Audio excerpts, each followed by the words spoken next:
Hey friends, il y a quelques années, je vous avais fait une vidéo que vous avez adoré sur comment les Américaines se maquillent réellement et tout. Donc, je voulais faire une version 2022 parce que les styles ont changé, je vois plein des nouveaux tutos et tout qui n'ont rien à voir avec quand moi j'étais jeune. Je suis vieille maintenant, c'est bien, c'est bien. Non, j'ai 31 ans, bientôt 32. Mais je voulais vraiment faire ça avec vous. On va aller vite parce que j'ai un trépied qui s'accroche au miroir. J'y crois pas du tout. C'est déjà tombé 2 fois mon portable, donc on va prier ensemble. J'ai plusieurs pinceaux qui commencent à rendre l'air, donc j'en ai ce paquet de pinceaux.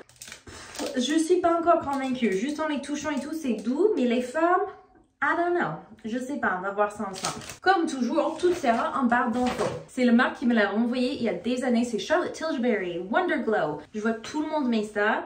J'ai lu qu'aux États-Unis ils ont des dupes qui sont plus ou moins exactement pareils. Donc, si je trouve les dupes en France également, je vous mettrai les liens en barre d'infos pour les produits similaires. Hop, hop, hop, hop. Mais on veut les looks qui sont un peu plus naturels, toujours avec cette idée que ça soit glowy, dewy.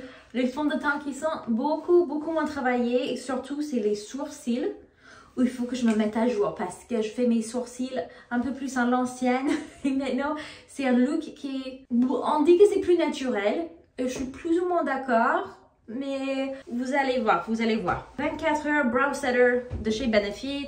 Il y a plein de produits, même grande surface, qui font des produits similaires. C'est juste que je suis vachement dans l'idée, depuis un certain temps, de finir d'utiliser des produits que j'ai déjà en stock avant d'en acheter de nouveaux. Et en gros, on va faire nos yeux d'abord, les sourcils, les cils et tout ça. Parce que l'idée, c'est que si vous avez déjà fait vos yeux, ensuite, vous allez mettre naturellement moins de maquillage sur le reste de votre visage parce que vous allez sentir déjà un peu plus complète avant même de démarrer. Donc, tout le monde les brosse vers le haut. Tchouk, tchouk, tchouk, tchouk, tchouk, tchouk, tchouk. Et je pense, on brosse vers le haut. Là, je crois que c'est pas assez fort ce produit pour faire un peu à l'autre. Et puis, vous prenez doucement ici en haut pour aligner pour qu'il n'y ait pas des petits poils qui font comme ça. Et si vous avez des petits trous comme moi, vous pouvez les remplir, bien sûr, avec un poudre, un stylo, etc. Mais ce n'est plus à la mode de complètement les dessiner comme on faisait avant, vous vous souvenez? Il y avait une période, bah, ça faisait super joli, franchement ça faisait joli, mais je me souviens, il y avait quand même des personnes qui sont allées jusqu'au point où on dirait qu'ils ont mis du feutre, un Sharpie sur leurs sourcils. C'était un peu plus exagéré, mais après, vous savez quoi, ça faisait un look quand même, c'était un look. Et apparemment, ce n'est plus à la mode. Je vais mettre un baume à lèvres en attendant de retrouver les produits. Fudge, je vous avais dit, ça collait pas bien. Je retourne ce truc, il est trop nul.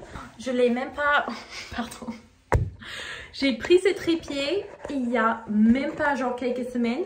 Je l'ai utilisé que 2 fois et déjà trop nul. J'espère que je suis pas à l'envers. Si, je crois que je suis à l'envers. Super. Je vais vous mettre les liens aussi pour le petit stand ici également parce que comme ça vous n'allez pas l'acheter. Le trépied trop nul là qui n'arrête pas de tomber. Vous savez quoi? Il me reste que quelques minutes. Je dois partir, je dois marcher à pied pour aller chercher notre voiture qui a besoin d'être réparée encore une nouvelle fois. Les cils, toujours dramatiques, hein, c'est toujours à la mode d'avoir les cils qui sont bien fournis. J'ai toujours pas trouvé de col parfait où j'ai vraiment envie de vous le recommander pour les sortes de faux cils qui durent 2-3 semaines à la maison. C'est chouette l'idée, le concept, mais chaque fois il y a toujours quelque chose que j'aime pas avec les cols qui sont là, donc à voir avec le temps. J'ai appris aussi cette semaine, vous savez que toutes les expertes disent, vous commencez en bas et que vous allez faire comme ça, vous allez faire un zigzag plutôt que juste faire comme ça. Et en fait, c'est parce que ça va mettre le produit aussi en haut des cils. Et comme ça, quand vous allez regarder vers le bas, vous n'allez pas avoir les cils blondes en haut et foncés en bas. Ça va aider vraiment à unifier les couleurs. Vous vous souvenez quand ces effaceurs Instant Anti-Age de Maybelline, c'était super la mode. Moi, je l'ai testé pour la première fois il y a quelques semaines pour voir si ça en valait vraiment le coup ou si c'était juste un effet de mode à l'époque. Il est vraiment super, il y a une raison pour laquelle les gens l'utilisent encore, même si l'applicateur, on est d'accord, ça paraît un peu problématique. Et puis le vrai bijou, Wet n Wild Tinted Hydrator. Les amis, ce produit, aux États-Unis, il coûte genre 5 $. Je crois qu'il est vers, la dernière fois que j'ai vu, c'était genre 8 $ au Canada. En France, je crois que c'est similaire, entre 5 et 10 €. Là, j'ai la couleur Light Clair, moyenne claire. Alors, ce que j'ai vu qui est plus à la mode, c'était plutôt que de couvrir partout, vous allez juste mettre tous les produits crème en même temps pour éviter qu'il y a plusieurs couches. Mais en principe, la tendance, ce serait aussi de mettre votre blush crème et votre bronzer crème tout en même temps. Mais moi, j'ai un gros bouton ici que je veux cacher et j'ai pas envie que ça soit mélangé avec le blush. Donc, on va tout couvrir. Mais en principe, le gros avantage de faire comme ça, c'est que plutôt que d'avoir une couche de anti-cerne, une couche de fond de teint, une couche de blush, une couche de bronzer, ça va être juste uniforme qu'une couche de maquillage, faire beaucoup plus fin finalement. Et puis vous allez revenir et retoucher uniquement les endroits où vous aimeriez un peu plus de couvrance plutôt que de mettre une masque de partout. Je pense que c'est pas trop bête, surtout si vous habitez dans un endroit où vous portez encore des vrais masques contre Covid et tout ça. Ici, ça commence à être complètement à la passée. Il n'y a que des gens qui sont avec une santé un peu plus faible qui le font encore, des gens qui voilà, travaillent avec des personnes âgées, etc. Mais sinon, dans tous les magasins, dans tous les endroits où on est allé ces derniers mois, il n'y a plus du tout de masques. N'hésitez surtout pas à me dire dans quel pays vous habitez. J'aimerais bien savoir si c'est pareil chez vous. Là, on va utiliser Maybelline Cheek Heat. C'est pas du tout sponsorisé par Maybelline, mais j'utilise plutôt de leurs produits parce qu'en ce moment, en fait, je cherche des produits qui sont pas trop chers et qui sont très faciles d'utilisation pour les débutants parce que j'aimerais bien faire une vidéo où je donne mes conseils pour un kit de maquillage plus ou moins complet pour quelqu'un qui vient vraiment de tout débuter. Celui-là, il est bien. Le diable ne souhaite pas que je vous fasse cette vidéo. Il essaie d'intervenir.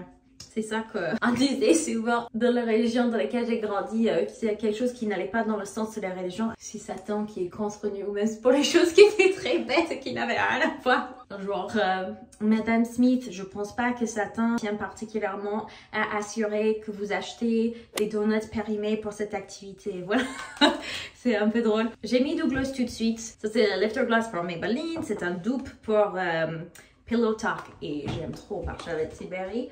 Vraiment très jolie couleur et des gloss, c'est super à la mode actuellement. Je trouve cette blush est très bien, mais ça se voit un peu moins sur la caméra. Si vous avez la peau foncée, je pense que cette couleur là, ça va pas être suffisant. Mais pour quelqu'un qui est débutant, qui sait pas appliquer le blush crème et qui veut un produit où c'est difficile de faire des fautes et vous avez un peau claire comme moi, foncez, les yeux fermés. Alors le truc qu'on faisait jamais quand j'étais jeune, on mettait un maximum de concealer sur le nez pour que ça reste vraiment neutre ou parfois on mettait un peu de bronzer. Là, on va mettre du blush. Je suis très fan des blushs. Ma copine Laura R, vous connaissez peut-être sa chaîne, je sais qu'elle est beaucoup moins fan que moi.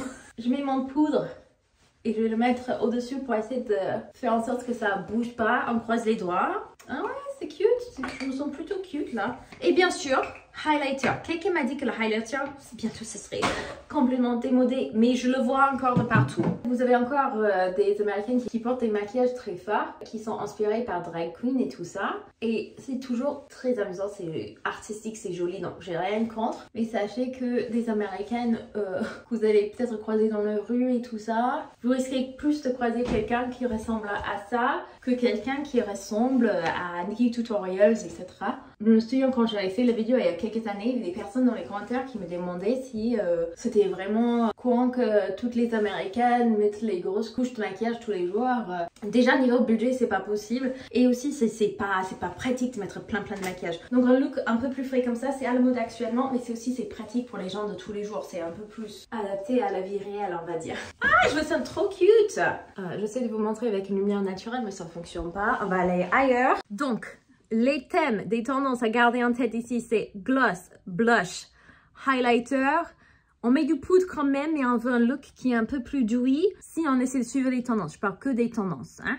Et vous allez voir, j'ai pas mis de contour, ni de bronzer, etc.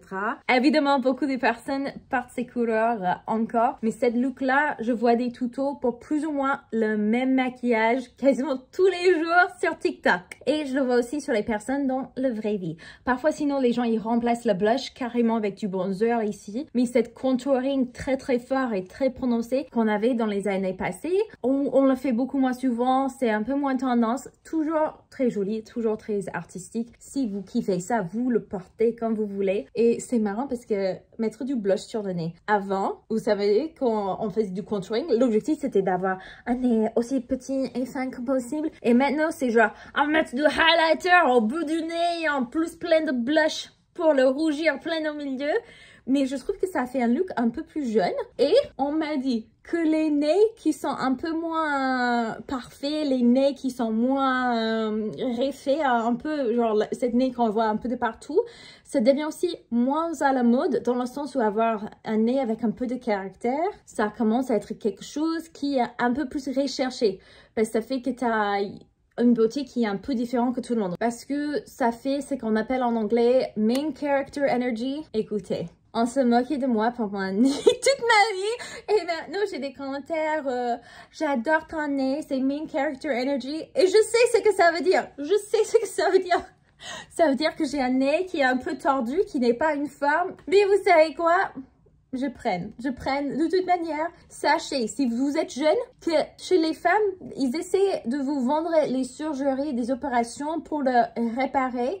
Et puis, quelques années plus tard, ils changent ce qui est à la mode et il faut le réparer autrement. Donc, si vous faites une opération ou quoi que ce soit, vérifiez que c'est vraiment pour vous. Parce que aussi bien, le truc que tu n'aimes pas chez toi, ça va être à la mode l'année prochaine ou d'ici 3-4 ans. Ou vous allez changer quelque chose, vous allez être très gêné. Et finalement, le résultat de l'opération, ça serait à la mode au moment où vous la faites, mais ce serait plus à la mode d'ici 3-4 ans, quoi. Voilà, c'est compliqué. J'ai déjà vu pas mal des filles qui ont dû faire enlever, par exemple, leur poitrine. Ça coûte extrêmement cher de la faire une fois. Alors, de le défaire, de l'enlever, c'est un peu un traumatisme pour votre corps également. Donc, réfléchissez bien. Je dis pas qu'il n'y a pas de bonnes raisons ou quoi. Je suis pas contre chirurgie esthétique en soi. Je sais que ça peut servir. Moi, je vous dis tout de suite, si je suis dans un accident de voiture et mon visage ne ressemble plus à ça, je vais me faire opérer pour essayer de retrouver ce que j'avais avant. Hein. Je m'en fiche et c'est superficiel. Bref, je vais dans trop de détails là. C'est une conversation où il y a tellement de nuances qu'il faut avoir. Mais vraiment, n'écoutez pas juste les gens qui vous disent à l'aveugle. Alors moi je l'ai fait, voici je vais lister 5 fois dans la vidéo le nom de mon docteur. Parce que moi je reçois très régulièrement les offres des chirurgiens esthétiques dans d'autres pays qui souhaitent que je vienne et que je leur fasse la pub. Mais que ce soit souvent le pub caché. Genre, ils vont me faire l'opération gratuitement et en échange, je dois juste faire une vidéo ou même un post Instagram où je mentionne plusieurs fois le nom du clinique ou le nom du docteur. Donc, si vous voyez quelqu'un qui ils disent quand même sans cesse le nom de leur docteur dans leur vidéo, soyez prudents, je vous aime très fort et j'ai hâte de vous voir dans une autre vidéo. Ciao, ciao!